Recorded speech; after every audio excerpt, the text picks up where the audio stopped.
Bienvenidos a todas y a todos al tercer y último día del 20º Coloquio Interuniversitario de Investigación. Pensar toda la luz de la palabra interpelante del pueblo, del pobre, de la mujer castrada, del niño y la juventud culturalmente dominado, del anciano descartado por la sociedad de consumo, del indígena humillado con responsabilidad infinita y ante el infinito. Eso es filosofía de la liberación. Enrique Dussel. Hoy, el 20º Coloquio Interuniversitario de Investigación, Desafíos de la Investigación y la Educación en América Latina, llega a su fin con una conferencia magistral de suma importancia para pensar la realidad latinoamericana, por una educación descolonizada y crítica, retos epistemológicos y axiológicos, a cargo del doctor José Ramón Fabelo Corzo, a quien damos hoy un cálido aplauso de bienvenida, y al doctor Juan Meneses Poblano, quien moderará la conferencia.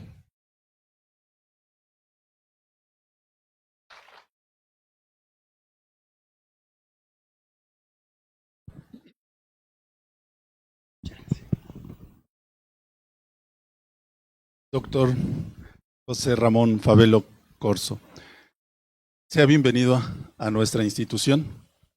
Será un placer escuchar lo que nos plantee y nos comparta. Es especialista en axiología, estética y filosofía latinoamericana, doctor en ciencias filosóficas. Permítame, disculpe.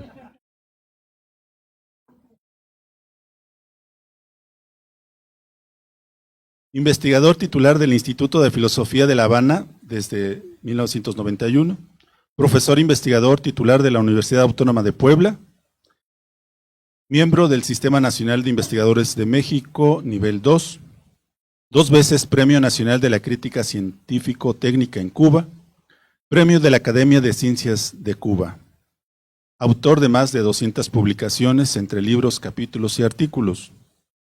Ha sido coordinador de la Maestría en Estética y Arte de la UAP, actualmente responsable del Cuerpo Académico de Estética y Arte de la UAP, fundador, director e integrante del Consejo Académico y Editorial de la colección La Fuente.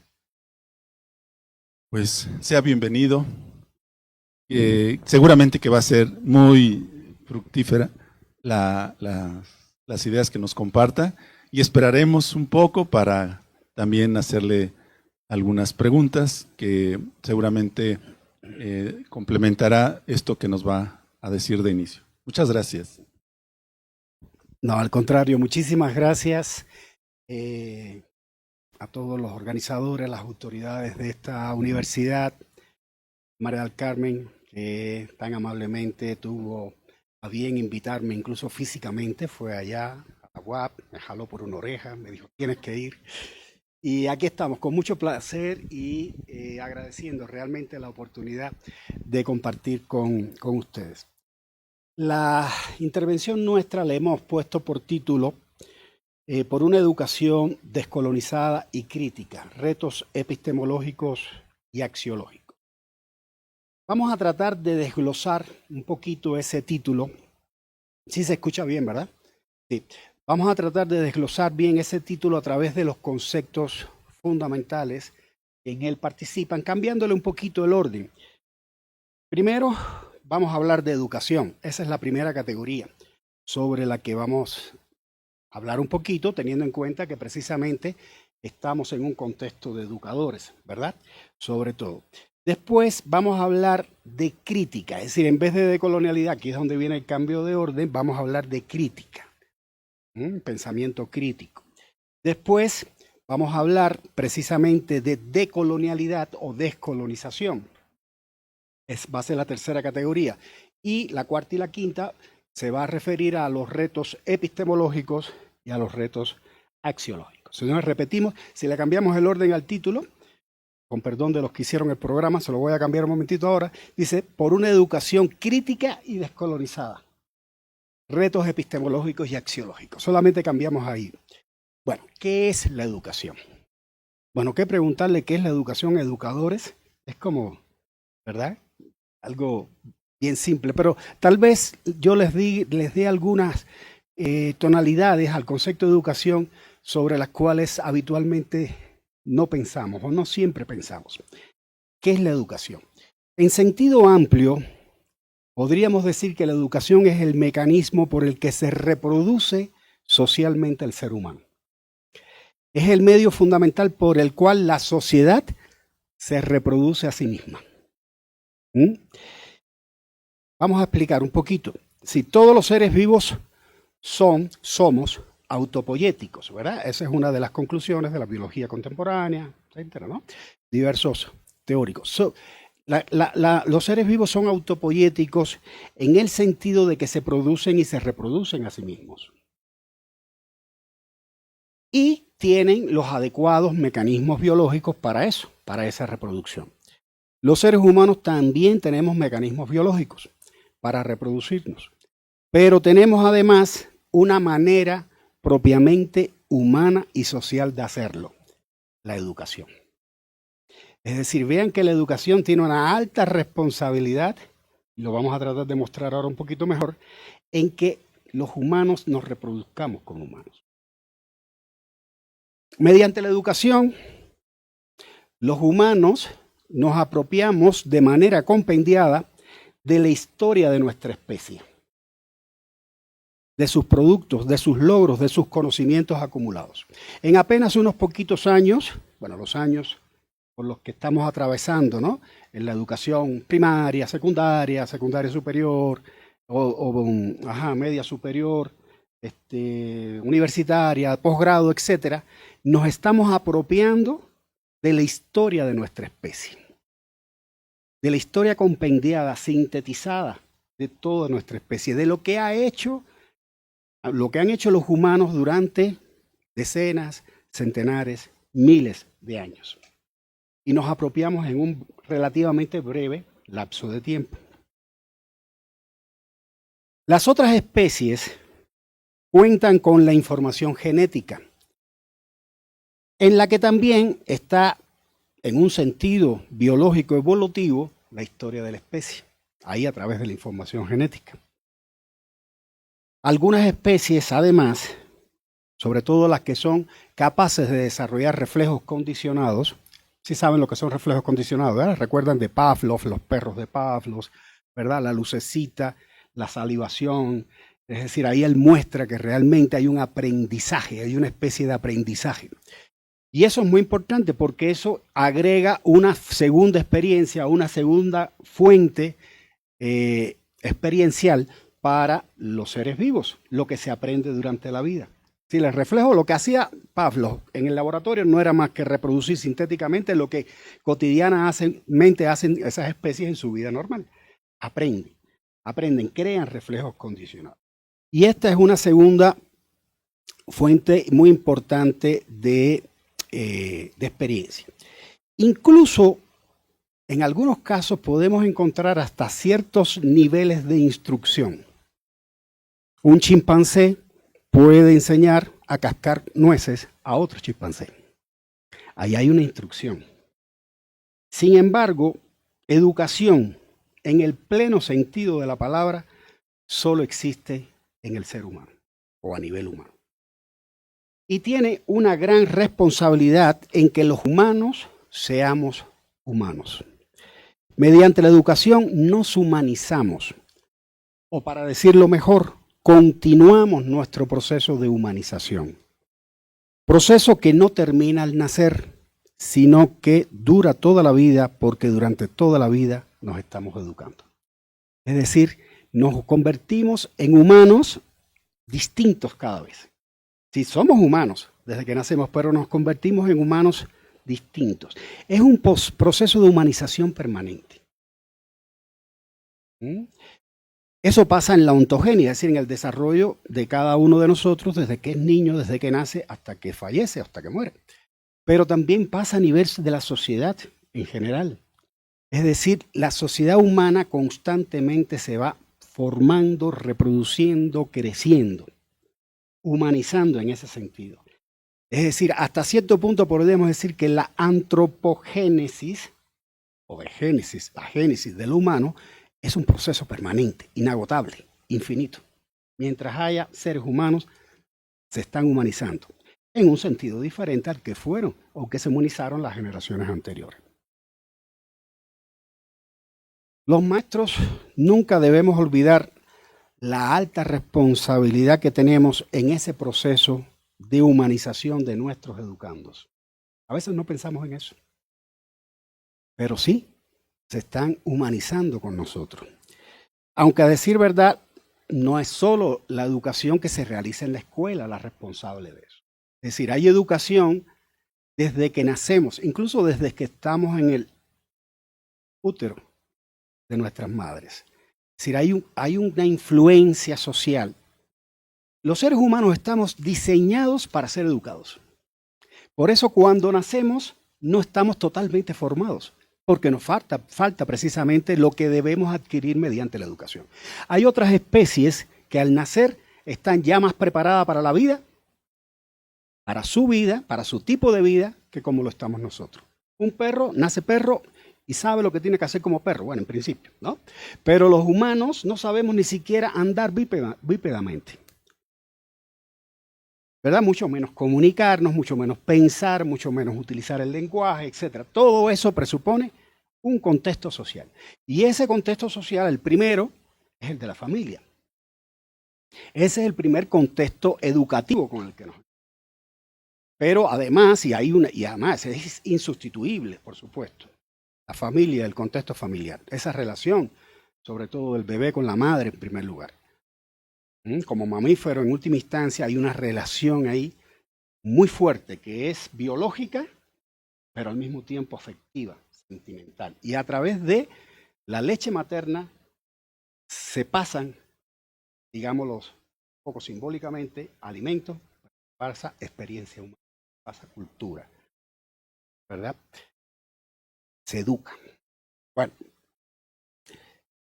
es por eso que la educación permite que nos reproduzcamos socialmente.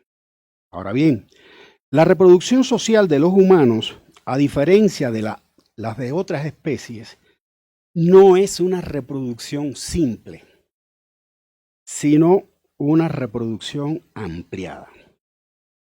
Y cuando decimos ampliada, nos referimos no solo o no tanto a cantidad, sino sobre todo a calidad. Es decir, no es ampliada en el sentido de que tengamos más hijos que nosotros mismos, es decir, que cada uno de nosotros tenga 2, 3, 4 hijos. No es en el sentido cuantitativo, aunque también lo es y lo puede ser.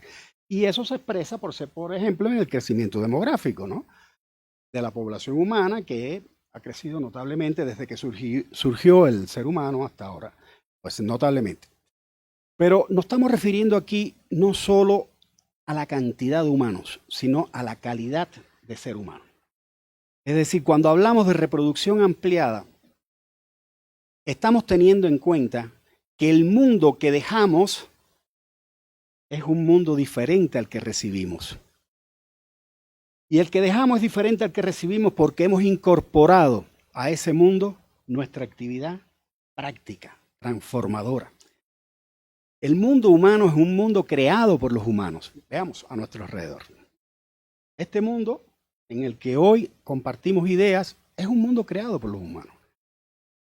No es un mundo natural en el pleno sentido de la palabra, aunque hay materiales naturales de los cuales o con los cuales se crean los objetos humanos, pero estamos fundamentalmente rodeados de objetos humanos. Y esto, no sé qué tiempo tendrá este edificio, probablemente no lo tuvo 2 generaciones atrás, para no decir una, o 3 generaciones atrás, no existía, o no existía tal cual hoy existe.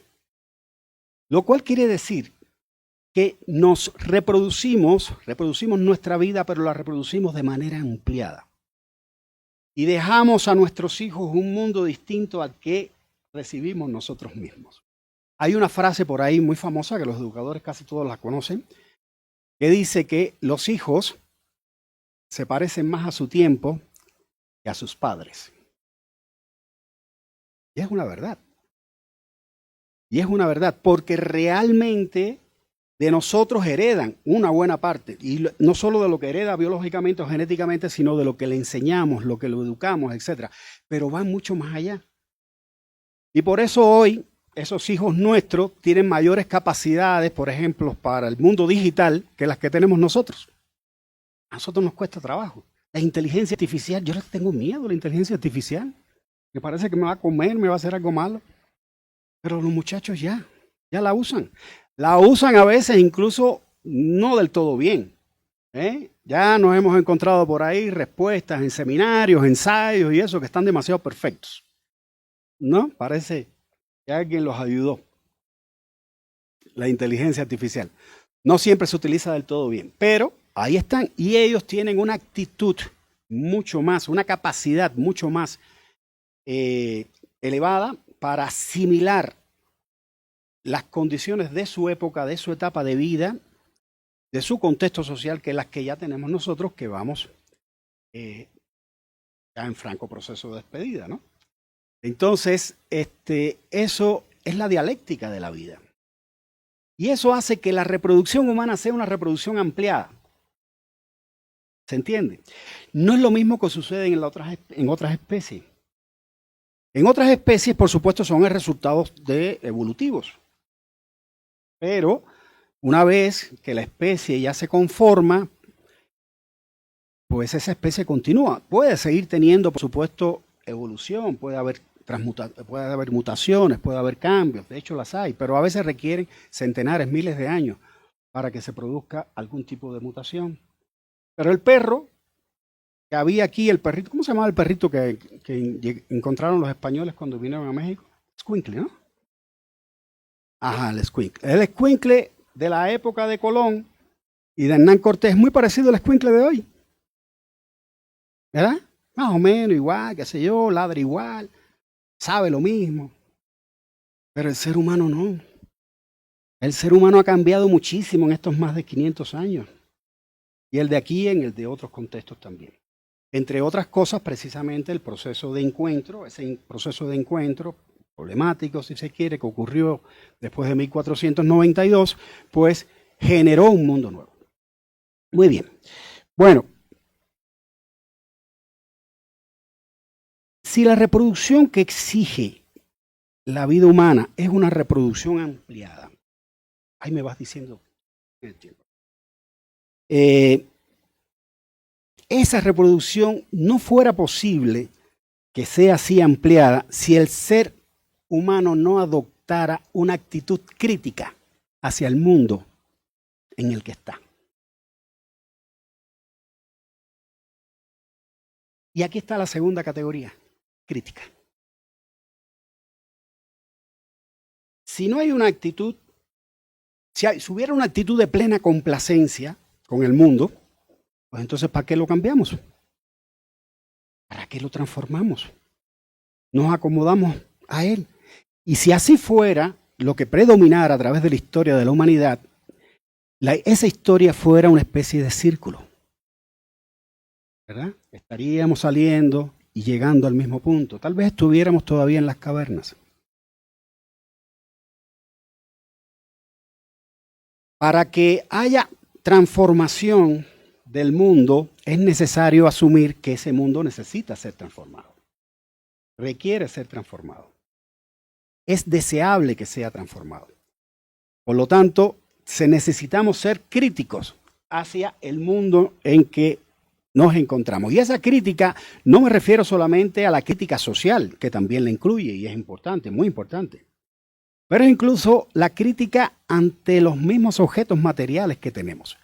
¿Cómo puede desarrollarse, digamos, nuevas tecnologías si no es asumiendo una actitud crítica hacia las viejas tecnologías?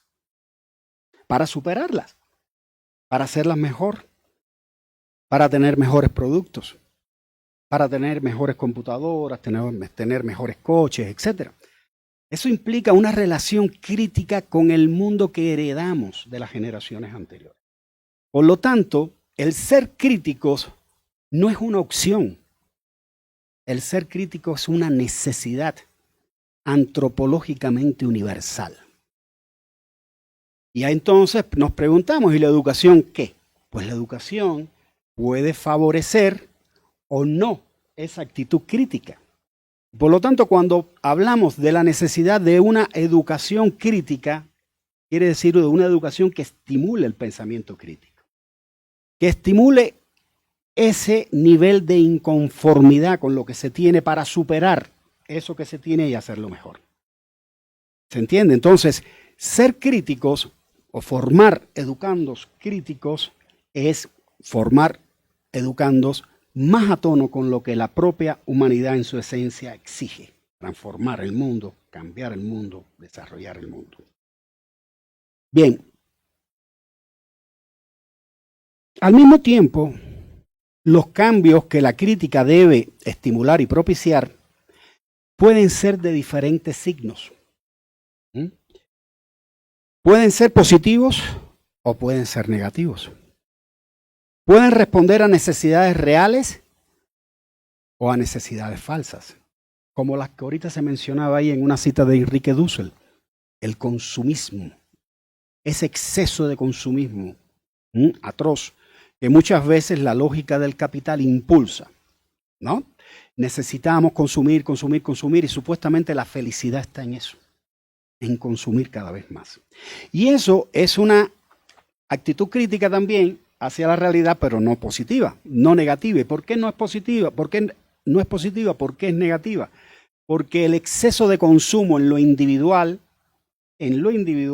no nos hace más felices, al contrario, nos hace más dependientes cada vez de lo que no tenemos aún. Nos hace psicológicamente apresados en la mercancía que todavía no tenemos. Todavía no hemos adquirido una y ya estamos sufriendo por la que todavía no tenemos, ¿verdad? Ahí los comerciales nos van llevando. Tenemos una, ya esa no nos satisface. Entonces, individualmente no nos trae felicidad, todo lo contrario. Pero socialmente hablando, colectivamente hablando, trae como consecuencia el agotamiento de los recursos materiales, de los recursos naturales, el agotamiento del mundo mismo en que estamos viviendo. Y por lo tanto no es sostenible infinitamente en el tiempo porque la naturaleza es finita. Entonces, la crítica que la educación debe contribuir a desarrollar no es cualquier crítica. No se trata de criticar por criticar, mucho menos de criticar lo bueno para cambiarlo por lo malo, sino aquella dirigida realmente al mejoramiento humano. Esa es una frase que gustaba mucho de utilizar José Martí, ese poeta, ensayista, revolucionario cubano, patriota cubano, el mejoramiento humano. Y entonces yo creo que ese debe ser precisamente la brújula que nos debe guiar, mejorar al ser humano. Pero de esto vamos a hablar un poquito después, si nos da tiempo, no nos avisa. Bueno, ahora nos interesa enfatizar en el hecho de que la crítica que propicia el cambio pueda también responder a necesidades propias y no solo a necesidades ajenas. Me explico. Por supuesto que el cambio que la educación ha de fomentar mediante el desarrollo del pensamiento crítico debe responder a esas necesidades que tenemos nosotros y nuestros congéneres, los más cercanos.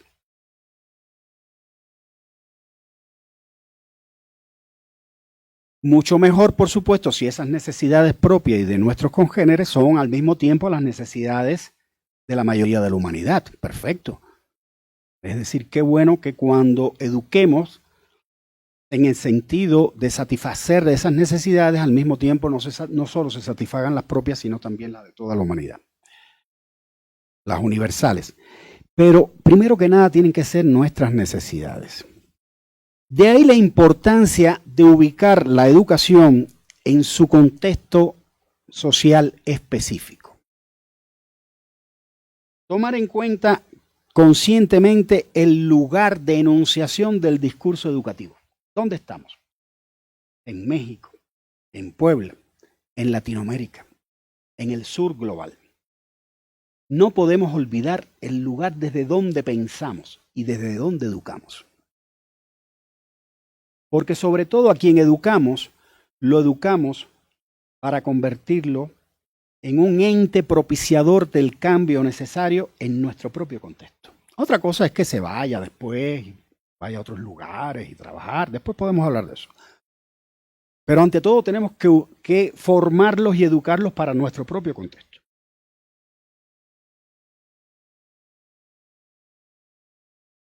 De ahí la importancia de no simplemente copiar métodos, contenidos y finalidades educativas de otros lugares diferentes al nuestro, sino, en todo caso, dialogar críticamente con ellos, con esos métodos, con esos discursos educativos, y subsumir, y esta es otra categoría de Enrique Dussel, subsumir aquello que realmente responda a las necesidades que emanan de nuestro contexto.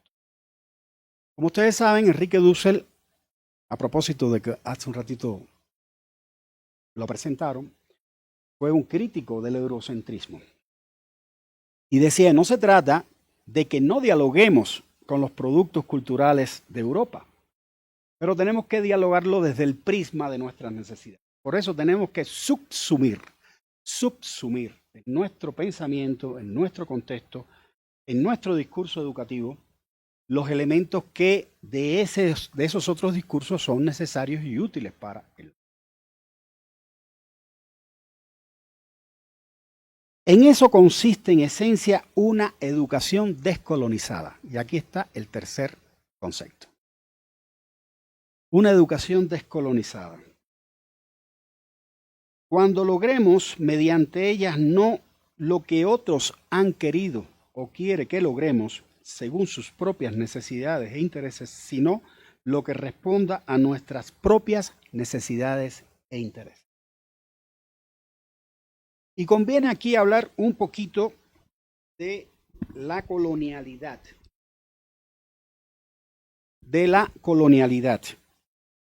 Que está muy relacionado con este concepto de colonialismo y la decolonialidad que está muy relacionado con la descolonización. Y de cómo la educación crítica y descolonizada puede ayudar a librarnos de esa colonialidad. ¿Qué cosa es la colonialidad? La colonialidad podríamos calificarla como la lógica cultural del colonialismo. La colonialidad nace con el colonialismo, coexiste con el colonialismo, colabora con el colonialismo y lo que más interesante todavía, sobrevive al colonialismo. La colonialidad se sigue viviendo aun cuando ya no seamos estados colonizados o naciones colonizadas. La colonialidad tiene que ver con la subjetividad, tiene que ver con la mente, tiene que ver con la cultura. Tiene que ver con el hecho, por ejemplo, de asumir que todo lo extranjero es mejor que lo propio, o todo lo europeo es mejor que lo nacional, o lo latinoamericano. O con asumir que las universidades de otros contextos, de Europa o de los Estados Unidos, son las que de verdad enseñan. Y nosotros lo que más podemos hacer es tratar de parecernos a ellas. Eso es colonialidad.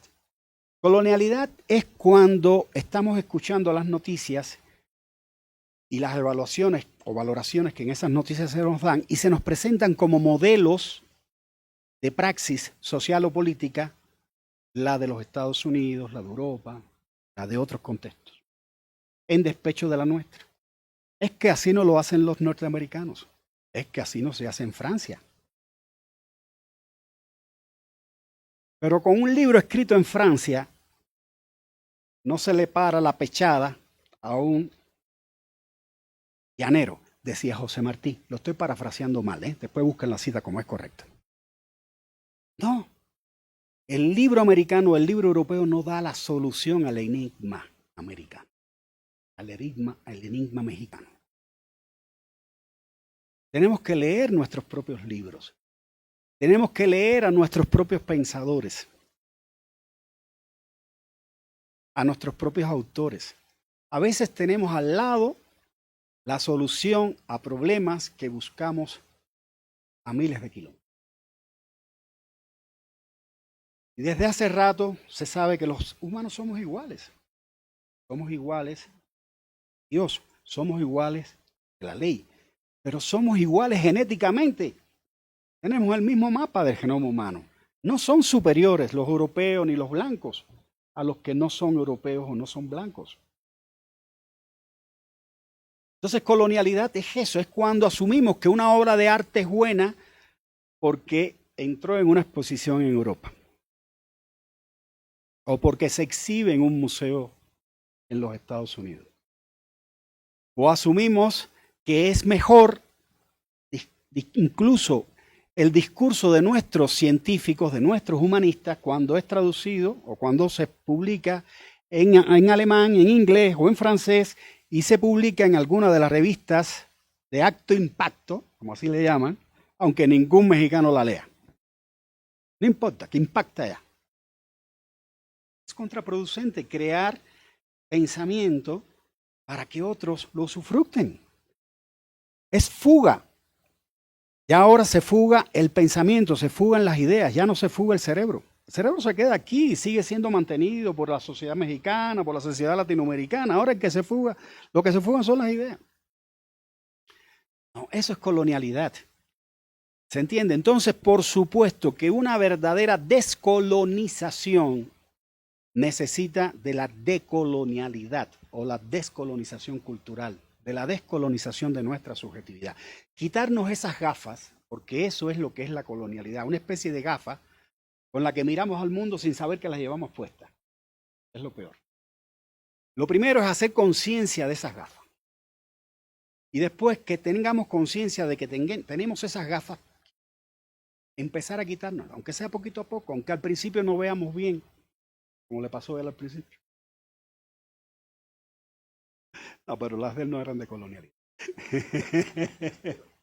Espero que no. Y así, de esa manera, podemos mirar al mundo de una manera distinta a través del prisma de nuestras propias necesidades, de nuestros propios. Hay que descolonizar. Bien. Conviene aquí hablar, entonces, además, de que una educación descolonizada, sobre todo en el ámbito de las humanidades, y nosotros estamos en ese ámbito, el ámbito de la educación, el ámbito de las humanidades, debe prestar atención a esa humanidad particular y concreta con la que tenemos que habérnosla. Hay que leer a nuestros autores, hay que leer a Enrique Dussel. Me encantó que en la presentación se leyera un fragmento de Enrique. Yo creo que el compañero que lo presentó sabía que me iba a gustar. Hay que leer a Enrique Dussel, hay que leer a Frei Beto, hay que leer a nuestros pedagogos. Hay que leer a nuestros filósofos, hay que leer a nuestros literatos, ¿verdad?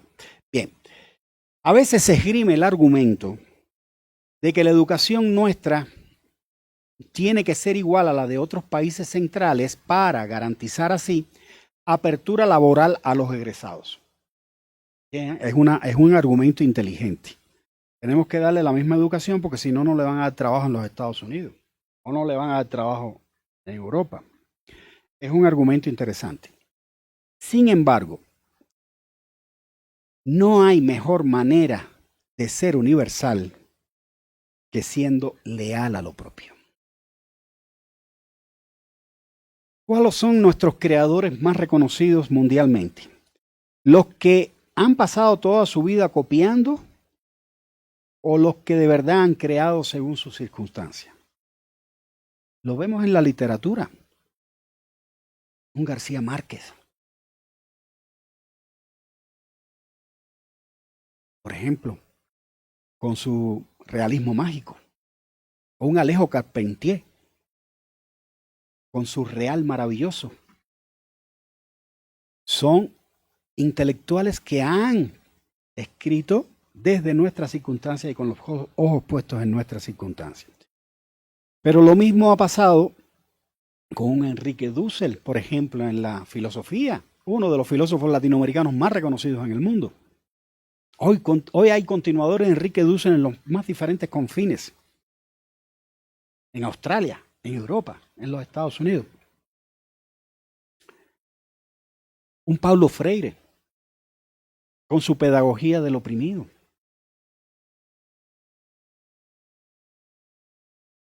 En fin, tenemos también nuestros teólogos de la liberación, que están muy asociados a los filósofos de la liberación. El propio Enrique Dussel era filósofo y teólogo.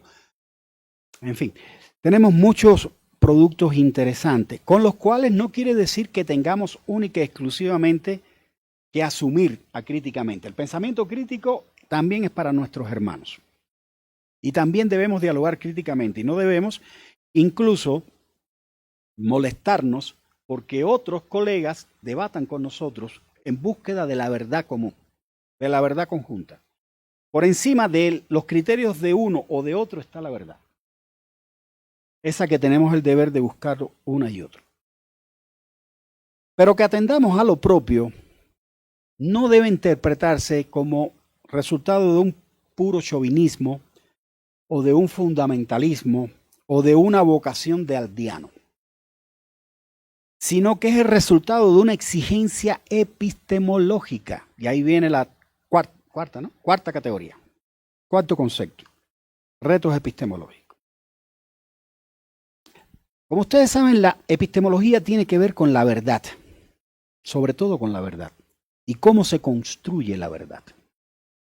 A veces le llaman teoría del conocimiento, ¿verdad? A la epistemología, a veces le llaman también nociología. Ese se utiliza menos, pero también son conceptos relativamente cercanos. Relativamente, tienen sus cambios. Ahora, el tema de la verdad.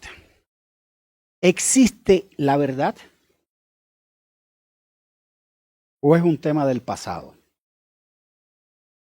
¿Vivimos realmente en la época de la posverdad?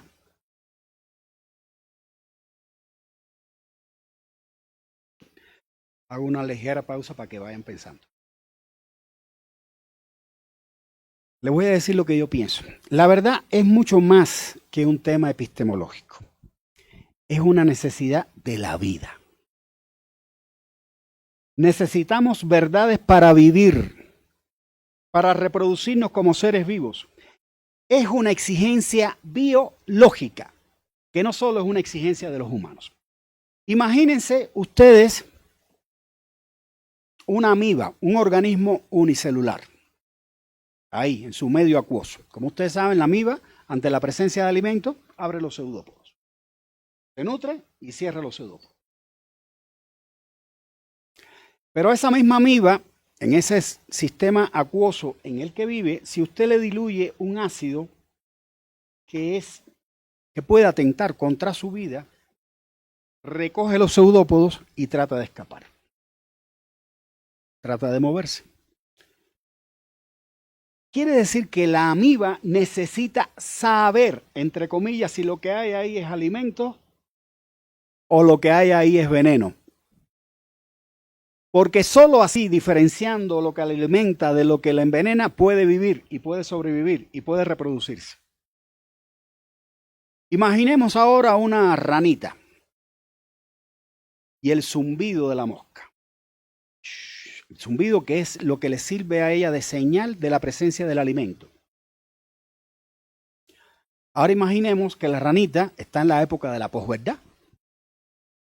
Y entonces se confunde, ya no sabe cuál es el zumbido de la mosca. Entonces, ¿qué pasa con la ranita? Si no tiene la verdad, se acaba la ranita. No puede vivir la ranita. Los seres humanos somos seres vivos y necesitamos, como otros seres vivos, biológicamente, es decir, desde la lógica de la vida, necesitamos la verdad. No podemos conformarnos con la idea de que la verdad quedó atrás. La verdad solo podría quedar atrás cuando ya la humanidad se extinga. Mientras que eso no ocurra, la verdad tenemos que ponerla, si no ahora, en el presente, tenemos que ponerla para el futuro. Hay que conquistarla, hay que luchar por ella.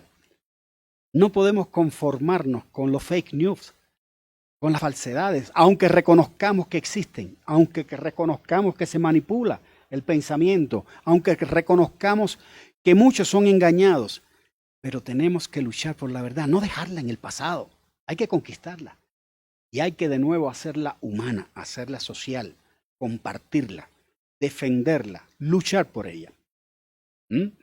Eso es muy importante a nuestro juicio. Y eso tiene que ver con la epistemología y con los retos epistemológicos precisamente de la educación. Entonces, 5 minutos, perfecto. Me sobran. Entonces, ¿dónde quedó la verdad? ¿Dónde la podemos encontrar? Sobre todo cuando nos referimos a temas de humanidades. ¿Quién tiene la verdad? Y voy a traer otra frase de José Martí, otro de mis autores preferidos. Los cubanos llevamos a un Martí dentro, casi siempre. Se nos sale.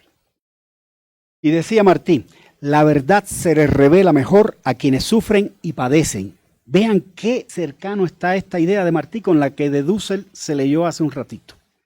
La verdad se les revela mejor a quienes sufren y padecen. ¿Por qué? Porque los que sufren y padecen tienen mayor sensibilidad hacia eso que los hace padecer y sufrir. Son los que mayor capacidad tienen para evaluar lo que es imprescindible para la vida, porque tienen la suya en peligro. Porque son los que más carecen de eso que satisface las necesidades básicas de su producción y de su reproducción. No es casual que el oprimido, el pobre, el pueblo, el sur global hayan sido protagónicos en propuestas como la pedagogía del oprimido, el teatro del oprimido, la filosofía de la liberación o las epistemologías del sur. Y es que en estas propuestas se captan los valores que más urge realizar en nuestros contextos. Y ahí está la quinta categoría, las exigencias axiológicas, exigencias en términos de valores. Una educación crítica, descolonizada, que busque la verdad desde la óptica, desde la óptica de quienes sufren y padecen, debe ser al mismo tiempo propiciadora del desarrollo de aquellos valores que más necesarios son a los de abajo, a los oprimidos, al pobre, al pueblo, al sur global, que son a su vez los más necesarios a la humanidad toda, a fin de que ésta logre, sobre todo, el sostenimiento de su propia vida como especie. Lo que está en juego hoy mismo es la vida. Es demasiado serio. Es la vida lo que está en juego. Lo valioso tiene que ser, por tanto, lo que esté a favor de la vida. Lo antivalioso, lo que se le opone. La educación nunca ha de perder esa brújula axiológica, la vida. Gracias.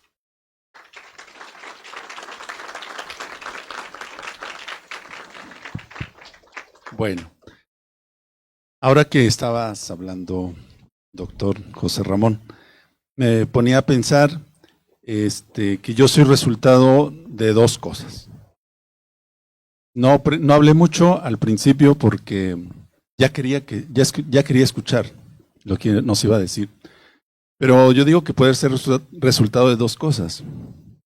Yo pertenezco a una población de una región náhuatl, que ahora ya no hablamos nada de náhuatl y ya hemos sido invadidos por toda esta cultura, ¿no?, propia de la conquista.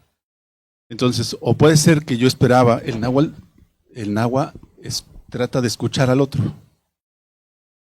Quería escucharte. Y o también puede ser que sea el resultado de lo que ha hecho con nosotros el colonialismo, la sumisión. Eso es lo que yo estaba pensando. No sé de qué es el resultado. Pero ya me quiero quitar el saco. Espero que hayas. Quiero pensar que no es por el colonialismo. Miren, el doctor José Ramón nos está compartiendo ideas, me parecen muy interesantes. Él es filósofo, como ya nos podemos dar cuenta. Una vez, haciendo la tesis, alguien me decía, oye, pero tú estás haciendo una tesis de filosofía. Yo dije, válgame Dios. A estar estudiando educación y no saber algo de la filosofía. ¿Quién sabe qué quiera decir eso? Yo quisiera iniciar con un planteamiento y les invito a que también hagamos este ejercicio con la finalidad de que podamos seguir escuchando ideas del doctor José Ramón.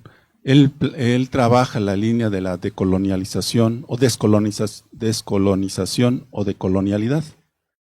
Y entonces quizás en el campo educativo podamos seguir escuchando ideas que nos permitan entender otra forma de hacer educación. Yo quisiera hacer el planteamiento siguiente. La decolonialidad se puede considerar como solo como un discurso contestatario, pero que no tiene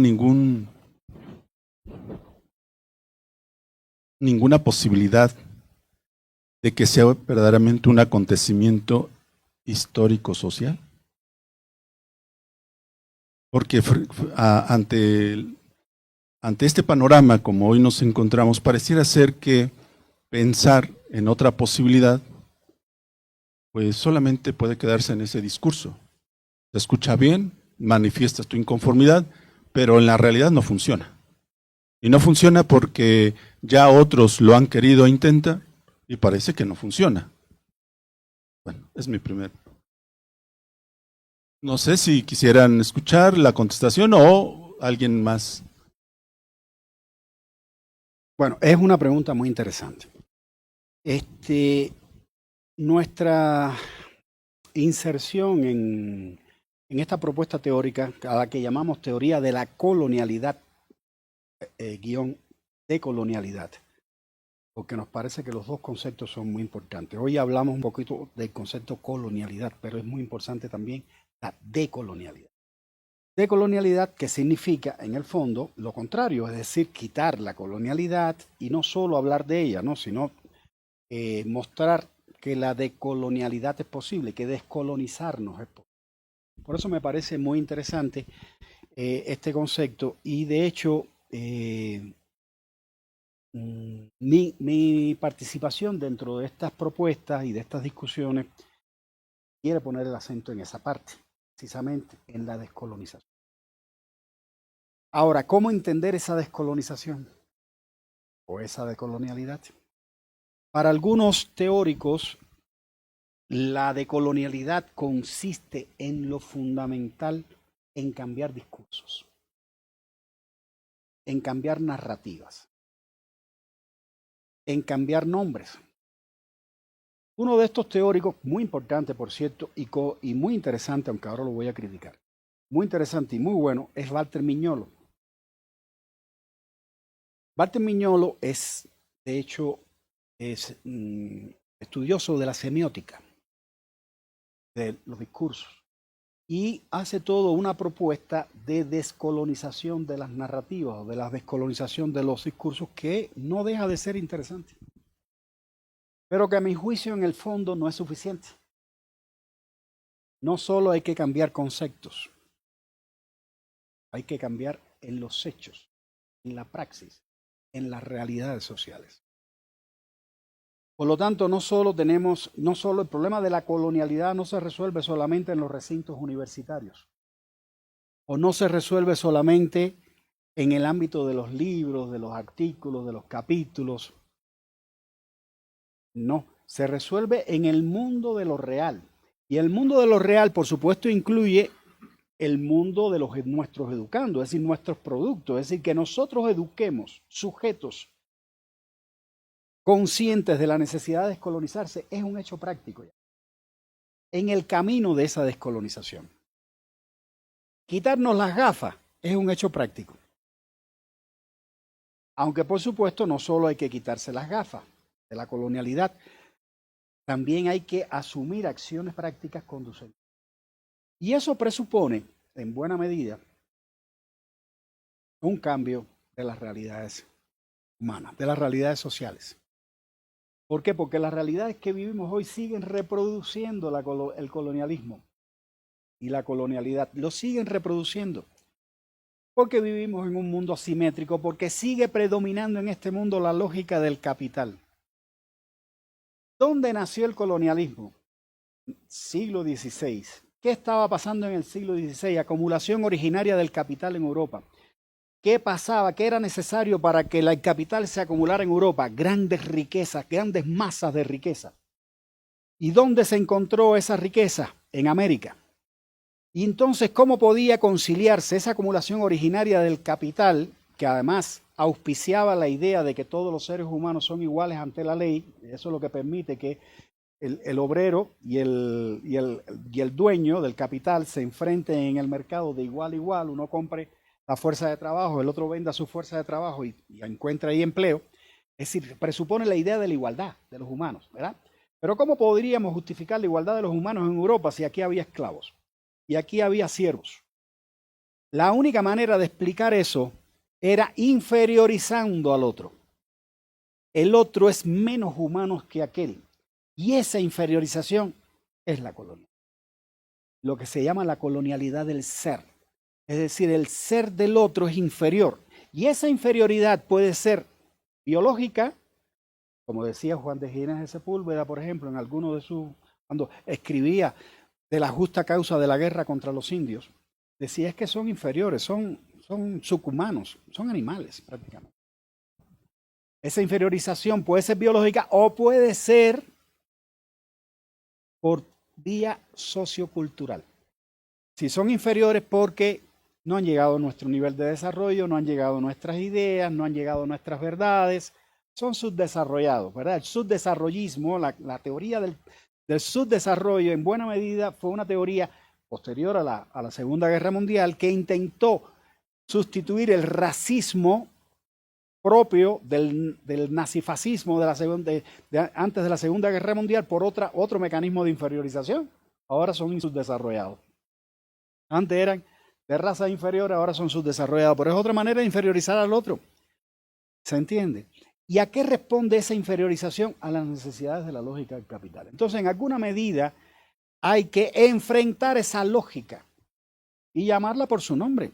Y hoy por hoy esa lógica del capital es la que pone aranceles en los Estados Unidos. Es la misma lógica que hace unos años atrás nos hablaba de la globalización y de que todos éramos iguales en el mundo globalizado y todos ocupábamos el mismo espacio y ya no hay diferencia entre los seres humanos, ya no hay diferencia entre ricos y pobres. Eso lo tenemos en la cabeza, ¿no? Realmente no hay, ¿no?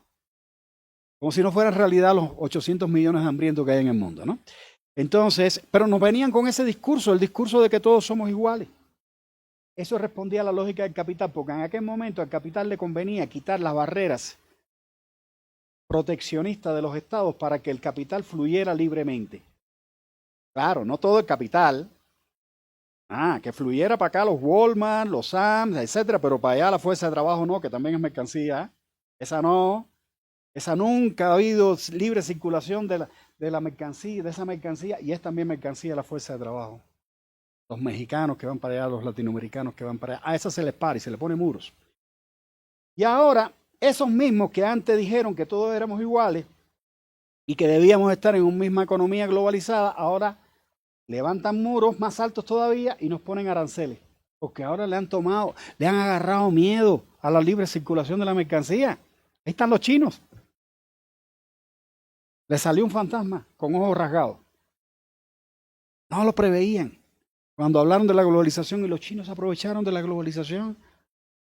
Y ahí están, amenazando la hegemonía del imperio. Entonces, esa misma lógica del capital ahora pide lo contrario de lo que antes pedía. Es decir, ahora es proteccionismo, ahora no dejan entrar a Estados Unidos libremente las mercancías de otras naciones, ahora ponen aranceles, etc.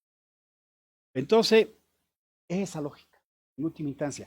¿Y qué necesitamos para descolonizarnos plenamente? Ir cambiando todo lo más que podamos la lógica del capital por la lógica de la vida. Lo que tiene que estar en el centro es la vida, la reproducción de la vida, no la reproducción del capital. Hace un rato hablamos de reproducción. Es una frase de Marx, la reproducción ampliada del capital. Por eso nosotros preferimos poner en su lugar la reproducción ampliada de la vida.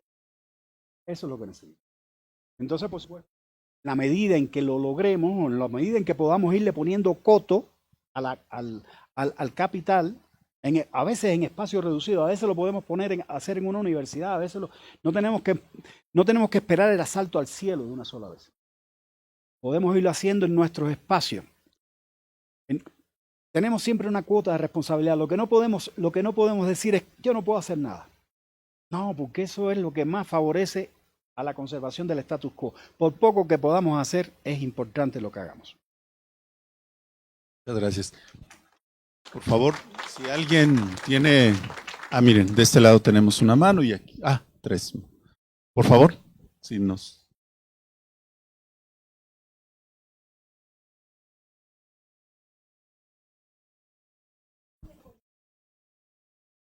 Hoy en día la economía es muy diferente, es una economía financiera basada en un dinero fiduciario. La financiarización de la economía pues ha atravesado la vida cotidiana de toda la gente y nos ha transformado de tal forma que hoy se habla de este tipo de cosas como la educación financiera, como la panacea y la forma de superar la pobreza. A mí me parece un total engaño, una legitimación del discurso a partir de la adaptación de la gente a una nueva forma de colonización.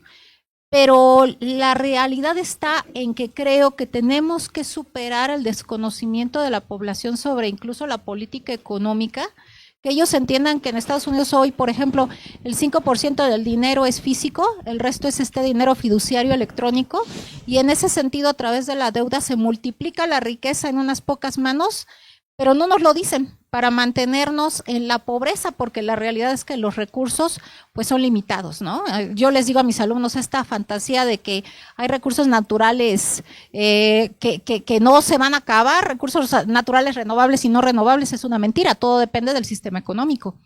De tal forma que, pues hoy en día el sistema económico está destrozándolo todo. ¿Por qué? Porque tiene que llevarse ciclos económicos muy acelerados para una producción y un consumo que garantice esa acumulación nueva de capital, ¿no? Y ese dinero fiduciario en unas pocas manos que se multiplica hasta un nivel en que pueden comprar 10 planetas Tierra si solo tenemos uno. Yo creo que esto es una parte importante, ir en contra de ese discurso neoliberal, pero es muy difícil porque están totalmente colonizados, incluso nos hablan de discursos como, por ejemplo, no sé, es que es muy importante que tú como niño aprendas sobre la educación financiera, sobre los temas que tienen relación con que manejes tu dinero, la deuda, etcétera, etcétera, desde una posición muy positiva del discurso.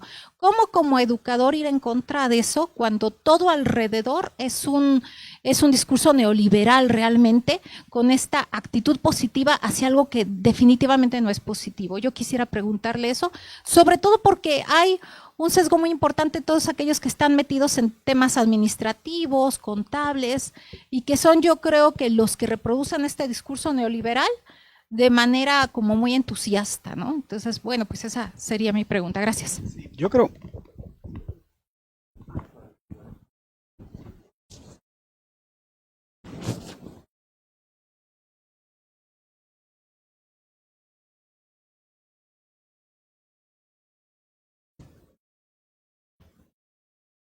Hola, Doc, buenas tardes. Mi pregunta es la siguiente. Cuando se habla de la lógica del capital y de de cambiar la lógica del capital por la vida, poner en el centro la vida, el discurso parece muy seductor y parece que atrapa a nuestros sentidos y la razón.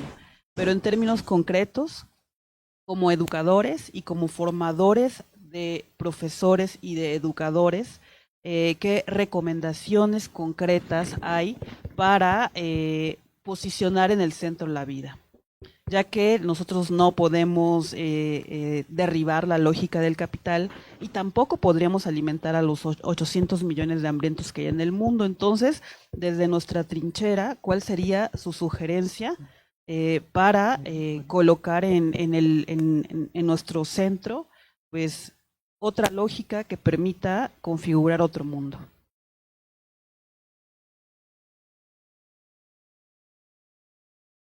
Bueno, pues muchas gracias, doctor, por la plática que nos dio. Yo tengo, la verdad, varias dudas. La verdad es que es un tema que es muy complejo, pero que también me apasiona bastante porque, como lo menciona la doctora, creo que es algo que en el discurso nos mueve muchas emociones, toca, creo que, unas fibras muy sensibles en esta parte cuando hablamos de la colonización.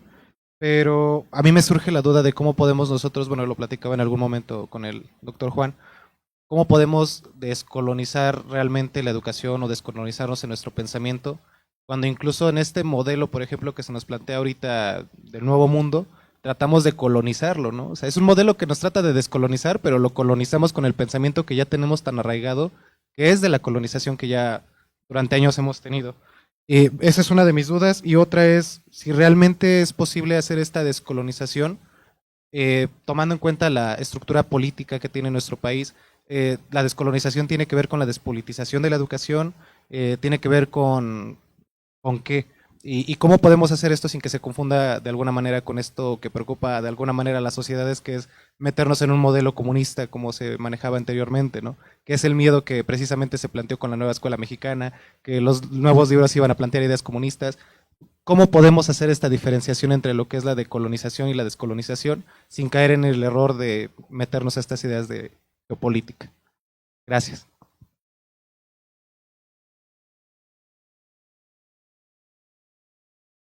Doctor, doctor, muy buena tarde. Pues en base a lo que acaba de decir mi compañero, mi pregunta es, ¿por qué darle una tarea tan difícil al docente como lo es la descolonización, si trae consigo un arraigo cultural ajeno al que pues él mismo fue educado? Como ahorita esta confusión que tenemos los docentes con la nueva escuela mexicana, ¿sí? Eso nos ha dado la tarea de educar a niños, pero pues nosotros culturalmente estamos colonizados. ¿Por qué esa tarea tan difícil a los educadores si no nos educaron así, de algún modo? ¿Sí? Es todo. Gracias.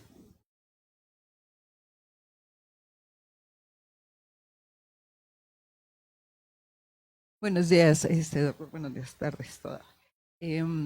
Varias reflexiones que me detonan, que me interpelan y quisiera pensar en voz alta para que todos pudiéramos pensar, siguiendo como la lógica del maestro. ¿Por qué no nosotros? O sea, así como dicen, ¿por qué los maestros? Pero ¿por qué no nosotros? Y eso a mí me lleva a decir el reto para nosotros como docentes para ser conscientes del discurso.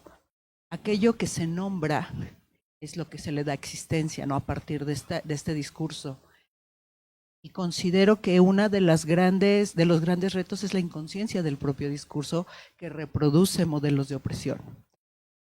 Y que en el momento de hacer este ejercicio reflexivo, caemos en cuenta hasta dónde nosotros hemos reproducido ese modelo, y que ese es, yo creo que uno de los retos más grandes, darte cuenta hasta dónde tú has sido cómplice porque lo has reproducido. Entonces, si la educación está asociada a estos modelos axiológicos, pues como educadores, creo que la primera invitación es a revisar nuestros propios modelos axiológicos y desde dónde estamos mirando la realidad, y en consecuencia la estamos reproduciendo también, porque la escuela, no solamente como espacio formativo, es un espacio social que reproduce estas realidades sociales, ¿no? A un nivel micro, en muchos otros modelos, ¿no? Mientras hablaba sobre esta cuestión o estos enfoques centrados a la vida o centrados hacia el capital, me hace pensar mucho en el planteamiento de Max Neff, ¿no? Y de Leonardo Boff y de muchos autores, por ejemplo, de hablar de una economía centrada en la persona, en la vida, más que en la persona, en la vida, en estos sistemas y estos ecosistemas, y dejar de lado el que nosotros somos el centro del mundo, porque creo que tenemos desde ahí que replantear muchas cuestiones. Entonces, sí es complejo, pero al mismo tiempo es desde lo individual pensar en lo colectivo. Creo que esa es como la reflexión, y pues bueno, desde el planteamiento que hace, pues creo que hasta que nos muramos seguiremos en este mismo proceso. Entonces, aprender a mirarnos, a ver detrás de las cortinas que hay otros intereses, que la pobreza es conveniente porque reproduce modelos de opresión. Creo que ese es uno de los temas, y dejar de ser tan superficiales y a veces tan cínicos diciendo que el pobre es pobre porque quiere, o que la gente está, si le echara las suficientes ganas podría tener. Es un modelo sumamente reduccionista de realidades muy complejas, en donde efectivamente estas realidades benefician solamente a unos cuantos.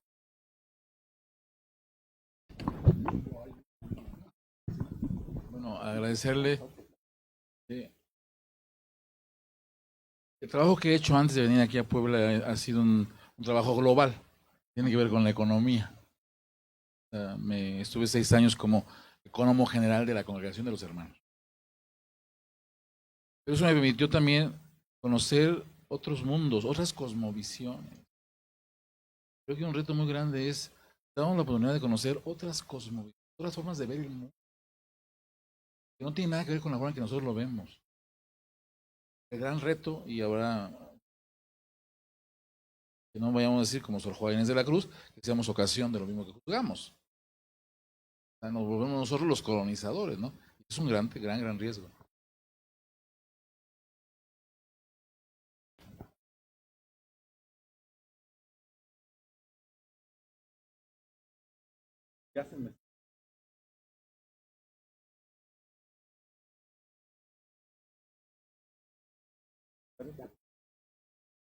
Bueno, muy interesante.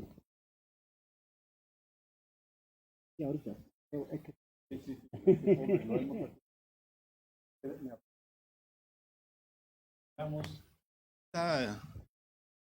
Estos planteamientos que nos van a permitir seguir profundizando, ¿no? En estas ideas que nos puedas compartir. Adelante. Bueno, muy interesante todas las preguntas con los comentarios. Sí, realmente cuando me hablabas, realmente veo aquí respuestas a preguntas que otros compañeros hicieron. Es decir, realmente se ha vuelto un diálogo, no conmigo, sino entre todos. Y eso me resulta muy interesante. Yo pensaba precisamente cuando hablabas de esa tendencia a tratar de culpar al pobre por su pobreza, a los que le caen bombas arriba por las bombas que le caen, son los culpables. Y yo pensaba en eso porque lo que decías, por ejemplo, de la falta de educación financiera como responsable, digamos, de que a algunos le vaya bien y a otros le vaya mal, es otro de los discursos, de las narrativas que precisamente busca justificaciones alejadas de la verdadera lógica del capital. La lógica del capital presupone ganadores y perdedores, presupone competencia, y en las competencias existen para que unos ganen y otros pierdan, ¿verdad? Una carrera de 100 metros, uno es el ganador de la medalla de oro y el otro es el segundo lugar, el tercero, y el último es el último. A mí nunca me gustó la frase o la concepción o la política de la educación por competencia. Nunca la compartí. Porque creo que es una traslación del mundo de la economía, precisamente de la lógica del capital, al mundo de la educación. Y entonces educar por competencias en alguna medida presupone que el resultado no pueda ser universal. Es decir, que unos salgan ganando y otros salgan perdiendo. Unos sean más competentes que otros y encuentren trabajo, y otros no sean competentes y no encuentren el trabajo. Presupone ganadores y perdedores. Y yo creo que la idea de la universalidad de la educación como derecho humano contrasta con la idea de la competencia. No quiero decir que en la idea del mundo económico e incluso del mundo del capital no haya ideas útiles, subsumibles.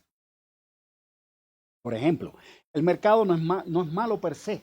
El mercado puso en conexión a seres humanos distantes los unos de los otros y que apenas se conocen. Es decir, permitió el intercambio de productos de actividades entre los seres humanos, donde sustituyó, digamos, al intercambio directo o al trabajo en la comunidad, es decir, trajo elementos positivos. Pero la conversión del mercado en el centro de la organización social y asumir que precisamente el eje de esa organización social es la maximización de la ganancia a cualquier costo, sea humano, sea natural, pues eso sí conduce a la larga a ponernos en una encrucijada de subsistencia o de sobrevivencia. Es decir, yo pienso que o superamos la lógica del capital o simplemente no habrá mañana, no habrá futuro. Es decir, hoy por hoy esa lógica se hace cada vez más incompatible con la lógica de la vida, a largo plazo. Y no tan a largo plazo, ya hoy por hoy detener, por ejemplo, el calentamiento global o detener los efectos, digamos, de los problemas globales o problemas ecológicos que hoy tenemos es muy difícil. Es muy difícil, casi que ya no estamos a tiempo. Y es esa lógica. Vivimos en un mundo irracional, donde lo que se produce es más que suficiente para darle una vida digna a cada uno de los seres humanos existentes en el planeta. Y sin embargo, en el mismo mundo donde hay unos niveles enormes de pobreza, hay esa cantidad de hambrientos, etc. Y es verdad que nosotros solos, como dice una golondrina, no hace primavera, ¿o qué? ¿Cómo es? Ajá, no hace primavera. Uno solo no puede resolver el problema. Pero lo que no podemos deducir de ello es que no debemos hacer nada, o que no podemos hacer algo. Por poco que podamos hacer es importante. Es muy importante lo que hagamos. Entonces, al sistema le conviene que veamos en esto un imposible. ¿Qué pasa? Cuando usted tiene un paradigma, usted se forja un paradigma de cambio, un paradigma emancipador, de emancipación. Pero ese paradigma, para que usted lo asuma como propio, tiene que tener dos condiciones: posibilidad y deseabilidad. Es decir, el cambio tiene que ser deseable, pero usted tiene que asumirlo como posible. Porque si no lo asume como posible, aunque lo vea como muy deseable, no hace nada por ello. Y si lo asume como posible, pero no deseable, tampoco hace nada por ello. Entonces necesita de la combinación de deseabilidad y posibilidad en su mente, en su idea. No importa que sea difícil. No importa que nosotros, uno, no podamos hacerlo todo, pero algo podremos hacer. Y tenemos que empezar precisamente por algo que se mencionaba aquí, que es irnos quitando esas gafas, ir haciendo conciencia. Eso es ya un paso importante, ir haciendo conciencia de la necesidad del cambio. Eso es muy importante. Yo sé que a veces los obstáculos son tan formidables que se nos presenta como no posible cualquier cambio. Pero ahí es donde no podemos ceder. No importa. Una gaviota no hace primavera, pero seamos esa gaviota. Volemos, intentémoslo. Y a lo mejor se nos suman otras gaviotas. Se nos van sumando y en la medida en que lo hagamos, yo creo que tenemos más posibilidades de cambio. Porque lo que está en juego es la vida. Y no tenemos posibilidad de quedarnos sin hacer nada. No tenemos derecho a ser impávidos ante la posibilidad real de que desaparezca la humanidad por nosotros mismos, por lo que se ha dado en llamar antropoceno, que a mí me gusta llamarle capitaloceno, porque para mí no todos tienen los mismos niveles de responsabilidad, no todos los humanos, en lo que está pasando en el mundo. Entonces no es el antropo, no es el ser humano en abstracto, es determinada lógica. Y en relación con eso, no somos el centro del mundo, pero sí somos el centro del mundo. A ver, me voy a explicar. No somos el centro del mundo si nos miramos desde el punto de vista de la individualidad. Pero sí lo somos si nos tomamos como especie, como colectivo, porque tenemos un deber autopoyético, como lo han tenido todas las especies. Tratar de conservarse como especie, tratar de sobrevivir. Esa tendencia que podríamos llamarle genocéntrica, para diferenciarla de la tendencia egocéntrica, genocéntrica a través de la progenie, buscando eso es un deber de cualquier ser vivo, es una misión que tiene cualquier ser vivo y nosotros no lo somos menos. tenemos el deber de preservar nuestra especie. Y en ese sentido tomarnos como centro, pero no a nosotros en nuestra individualidad. Centro la humanidad. Centro el ser humano de hoy y el ser humano de mañana, que no está aquí para reclamar por sí mismo sus derechos. Tenemos nosotros que asumir la defensa de los derechos de esos seres humanos. Cuando defendemos la naturaleza, defendemos derechos humanos. Los humanos del futuro. Y eso es importante que lo asumamos así. Y no hay nada más antropocéntrico, porque yo ahí tengo mi debate también, no hay nada más antropocéntrico, mirado en este sentido de genocéntrico, que preservar la naturaleza. No queremos la naturaleza que sobreviva y que los humanos queden muertos. No, queremos la naturaleza para los humanos, pero para todos los humanos del futuro.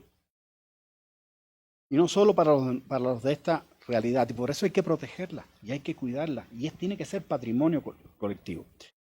Bueno, aquí he hecho un relajo, no sé ni qué estoy contestando ni qué no, pero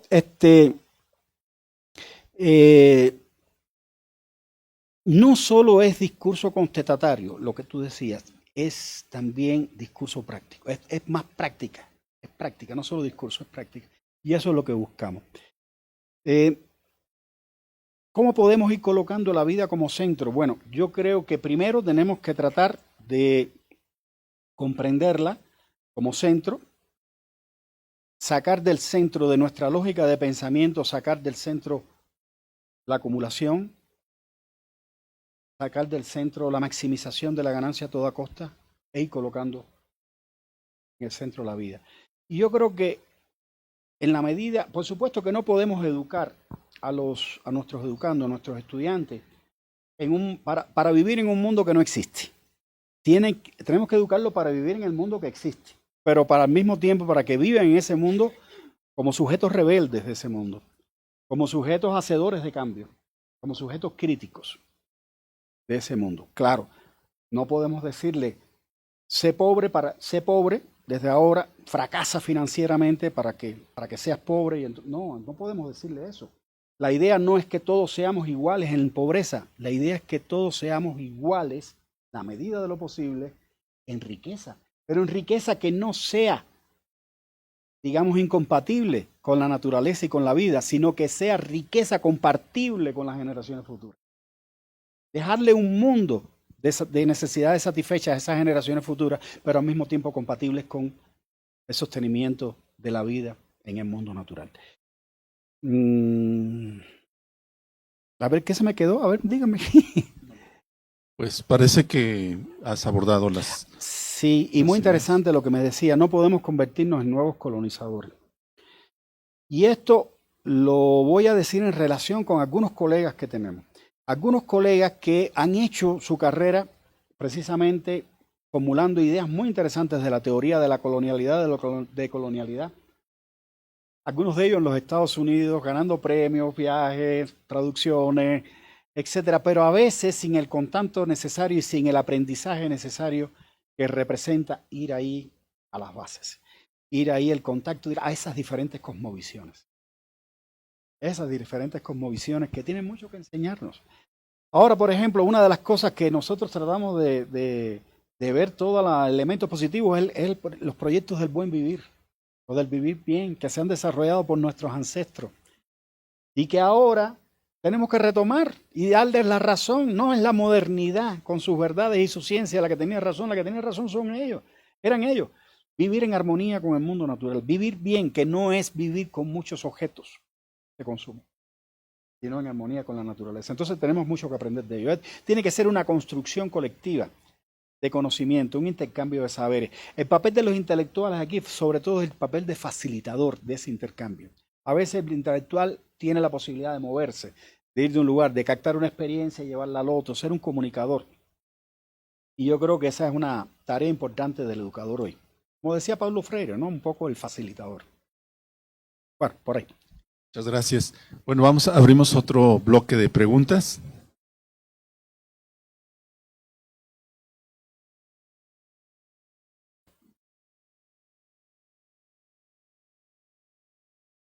Doctor, buenas tardes.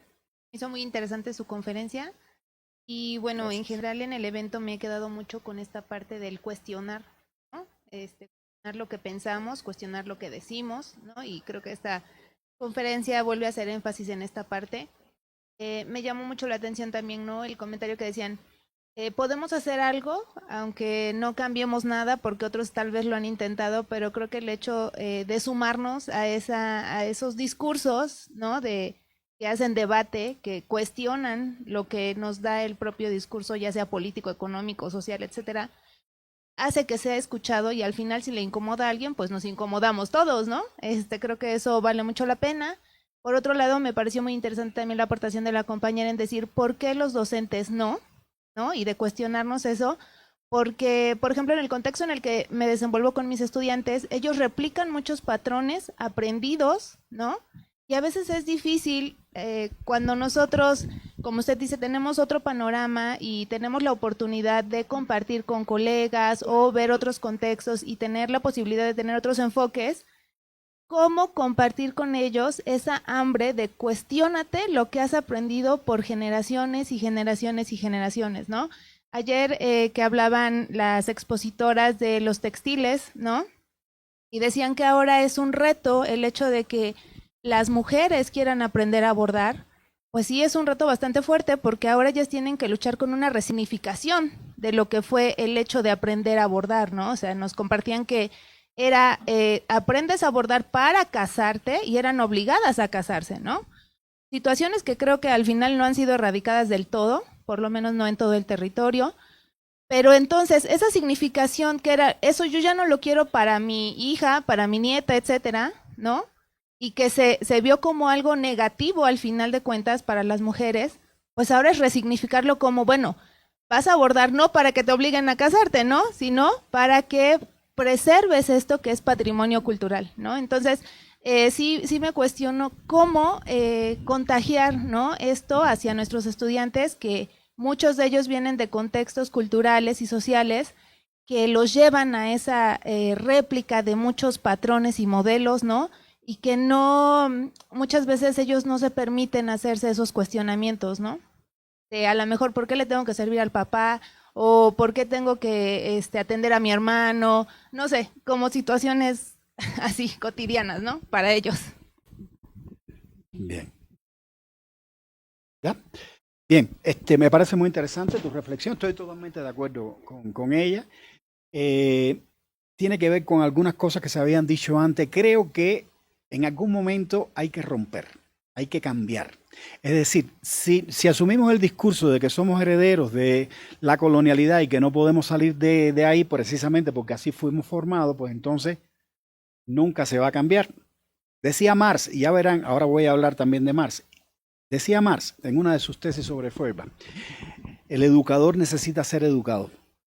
Pero el educador que necesita ser educado a veces tiene que buscar sus fuentes de educación en otros lugares diferentes al que él fue su propio educador. Es decir, tiene que buscarlas autodidactamente, tiene que haber un momento de ruptura con esa tradición. Y cuando hablamos de actitud crítica, tenemos que tener incluso actitud crítica ante quienes nos educan o nos educaron. Y demostrar, aun cuando lo agradezcamos con la vida, lo que nos enseñaron, convencernos de que no todo lo que nos enseñaron estaba bien y que algunas cosas necesitan ser cambiadas. Entonces hay que romper con esa tradición.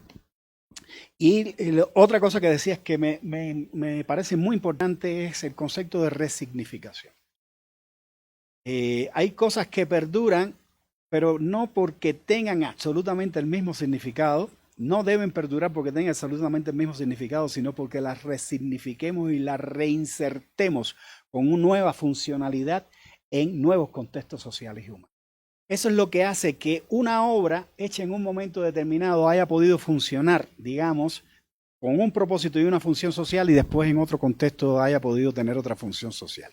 Las pinturas de la cueva de Altamira servían como magia supuesta para cazar mejor los búfalos, ¿no? en aquel momento. Y hoy son obras de arte. Tenían una función en aquel momento y hoy tiene otra. El urinario sirve para una cosa, pero el de Marcel Duchamp se convirtió en la fuente y fue una obra de arte. Es decir, que las cosas no dependen de su cosificación, de sus cualidades, de sus propiedades físicas para ser lo que son, sino depende de su funcionamiento dentro de la sociedad. Y el bordar, por ejemplo, ahora necesita ser conservado como un patrimonio diferente, digamos, al que tuvo en sus orígenes, pero necesario también para las nuevas relaciones. Y en relación con el tema del comunismo, se me había olvidado, y Marx, miren, hay elementos también de colonialidad. Al sistema social imperante, que es un sistema capitalista, le conviene, por supuesto, que todos opinemos muy mal del comunismo y de lo que fue el comunismo. Manifiesto Comunista lo escribió Marx. Eso es satánico, eso no lo vamos a leer nunca. Nunca lo vamos a leer. Con ese apellido, comunista, no. Entonces, han logrado lo que han querido. Es decir, han satanizado un concepto, nos lo han metido así, satanizado en la cabeza, y después entonces me dicen, si tú quieres ir a Cuba, te van a volver comunista. Te van a lavar el cerebro. O si quieres ir a Venezuela, o el gobierno actual de México se quiere cubanizar. Pues ya satanizaron a Cuba, ¿no? Ya satanizaron a Cuba, ahora se sataniza todo el que no te caiga mal, te dice, tú eres un cubano. No, yo soy cubano, y muy a mucha honra y con mucho orgullo. Y vean, aquí yo lo que les he dicho de las cosas que se pueden pensar desde Cuba. Es una muestra. Entonces, no somos trogloditas, ¿no? Como a veces se puede pensar. Entonces, eso es lo que ocurre. La palabra comunismo, en su origen etimológico, ¿qué significa? Comunidad. Prioridad de la comunidad, prioridad de lo social, igual que la palabra socialismo, prioridad de lo social por encima de lo individual, por encima, digamos, de lo privado, de lo exclusivamente asociado al interés individual. Y cuando hablamos de sociedad o de comunidad, estamos pensando en no solo en la sociedad de hoy, sino en la sociedad del futuro. Es decir, que en alguna medida lo que yo he estado diciendo aquí es socialista y es comunista. Estamos hablando de una lógica de la vida. Lo que pasa es que ahora ya tenemos un prejuicio inoculado, muy importante, tenemos que verlo. Ya, por ejemplo, en mis escritos yo muchas veces no utilizo socialismo, utilizo transcapitalismo. Necesitamos una sociedad del transcapitalizada, es decir, que vaya más allá del capital. Dussel hablaba de transmodernidad, para decir lo mismo, bueno, más o menos. Porque sí necesitamos estar convencidos de que el capitalismo no nos da la solución. No importa cómo le llamemos a la sociedad que le sustituya. Si no nos gusta el concepto comunismo, socialismo, lo quitamos. Le ponemos cualquier otro. Pero sí tenemos que superar, porque en eso nos va la vida. En cuanto a especie, tenemos que superar esa lógica por una lógica nueva. La lógica del capital por la lógica de la vida. Y la nueva escuela mexicana. Bueno, la nueva escuela mexicana, yo creo que sí hay que tener una relación valorativa, crítica hacia ella. Yo estoy dirigiendo una tesis que tiene que ver con la parte axiológica y de colonialidad precisamente en la nueva escuela mexicana. Creo que hay cosas que son subsumibles, destacables, rescatables, conservables, y hay otras que es necesario desarrollarlas, cambiarlas, ponerlas en... Yo creo que es bueno que nos relacionemos críticamente hacia ella. Pero más incluso lo necesitaba la escuela de la competencia, aquella educación por competencias, etcétera. A mi juicio estaba más necesitada de una relación crítica incluso que la nueva escuela mexicana. Pero de todas formas ahí se va. Tenemos que criticar, nuestra actitud crítica tiene que ser ante cualquier propuesta. Pero crítica para crecer, crítica para conservar lo bueno y mejorarlo. ¿Verdad? No crítica destructiva, no crítica que nos lleve hacia atrás, porque no en el sentido de lo que necesitemos. Vuelvo a repetir, la brújula axiológica tiene que ser la vida. ¿Qué cosa está a favor de la vida? Vamos a darle empuje. ¿Qué cosa está en contra de la vida? Vamos a tratar de frenarla.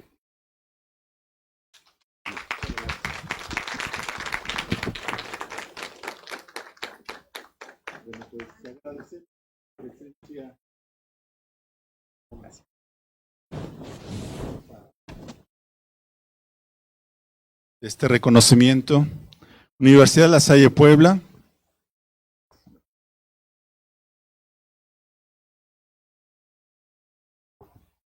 Otorga la presente constancia al doctor José Ramón Favelo Corzo por su valiosa participación en este 20º coloquio interuniversitario de investigación, los desafíos de la investigación y la educación en América Latina, con la conferencia magistral por una educación descolonizada y crítica, retos epistemológicos y axiológicos.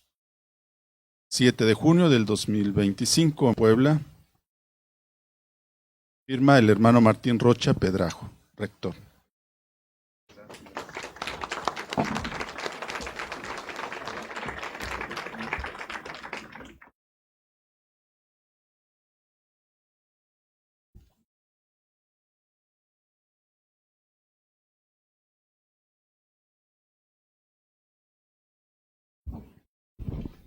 Bueno, pues ya estamos por finalizar el coloquio, entonces los invitamos, doctora, que pase, tome asiento, también el doctor Juan. Vamos a ver un video de 1 minuto para que no todo sea tan teórico y damos paso al cierre. Gracias.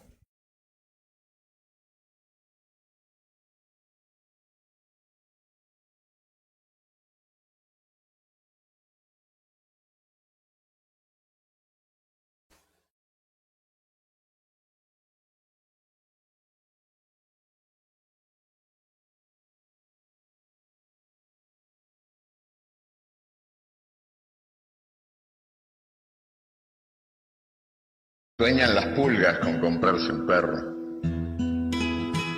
Y sueñan los nadies con salir de pobres. Que algún mágico día llueva de pronto la buena suerte, que llueva a cántaros la buena suerte. Pero la buena suerte no llueve ayer, ni hoy, ni mañana, ni nunca. Ni en lloviznita cae del cielo la buena suerte, por mucho que los nadies la llamen, y aunque les pique la mano izquierda, o se levanten con el pie derecho, o empiecen el año cambiando de escoba.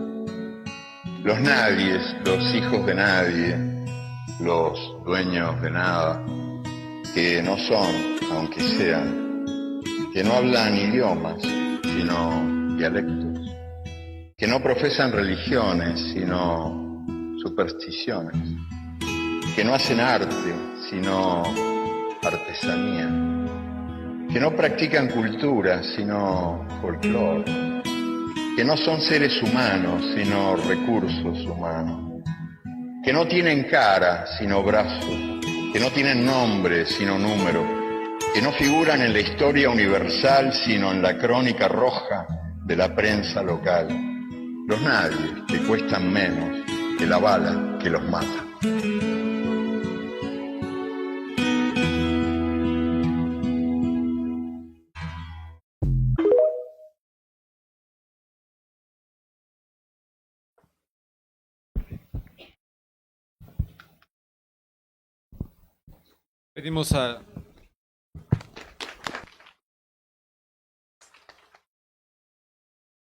Pedimos a la doctora María del Carmen Ramírez Villeda que pase para darnos sus conclusiones y la semblanza de lo que ha sido estos días de trabajo.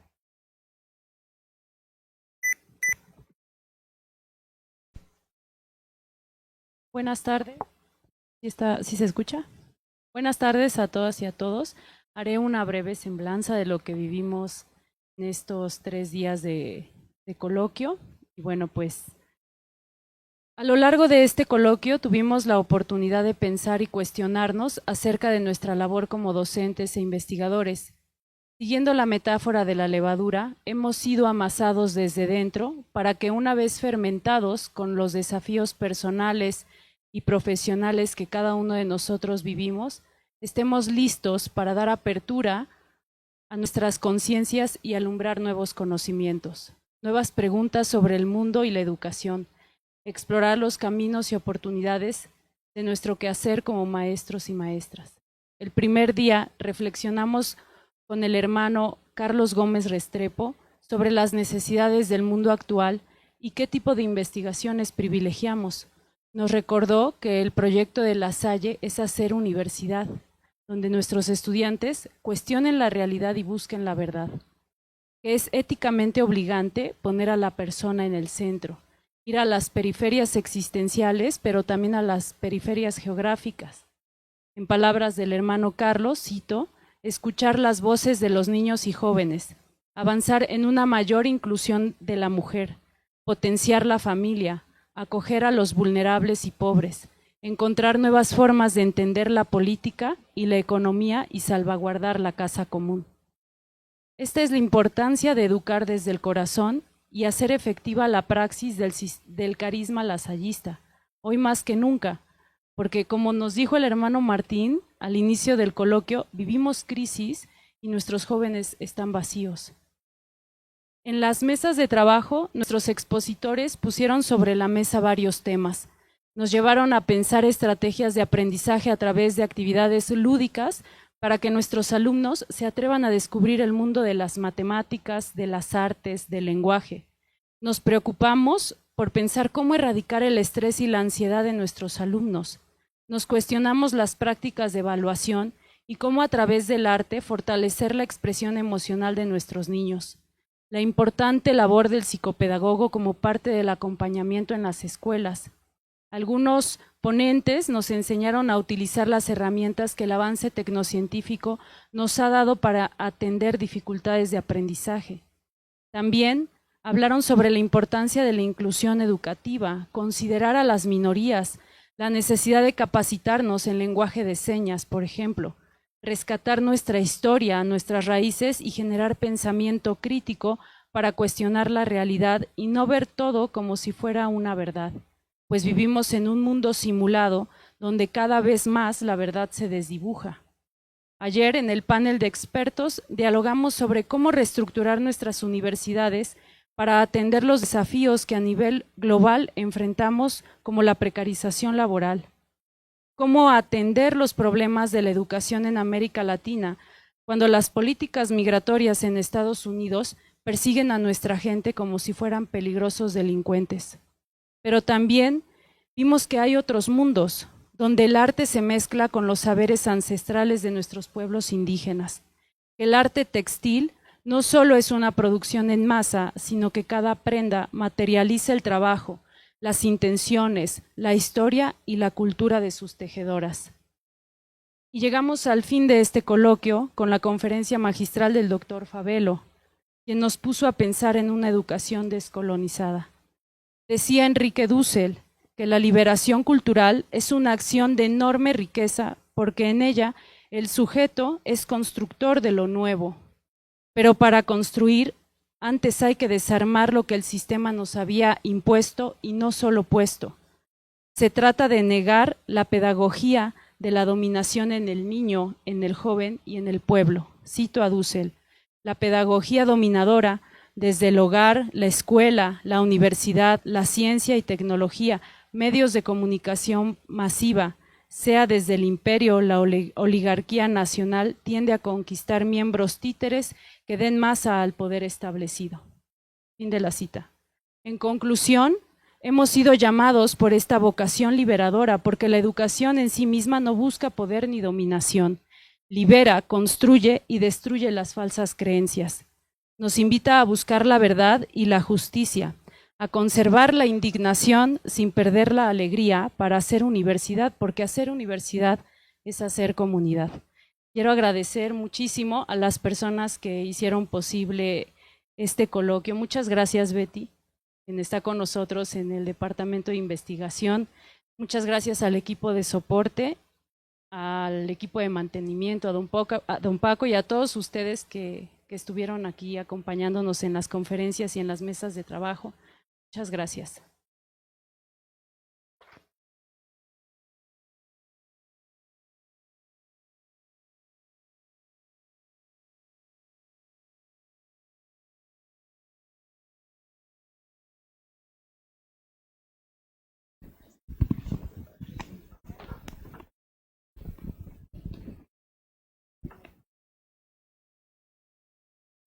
Solicitamos a la maestra Victoria Eugenia Sánchez Vega, directora académica de la Universidad La Salle Puebla, realice la clausura del 20º Coloquio Interuniversitario de Investigación.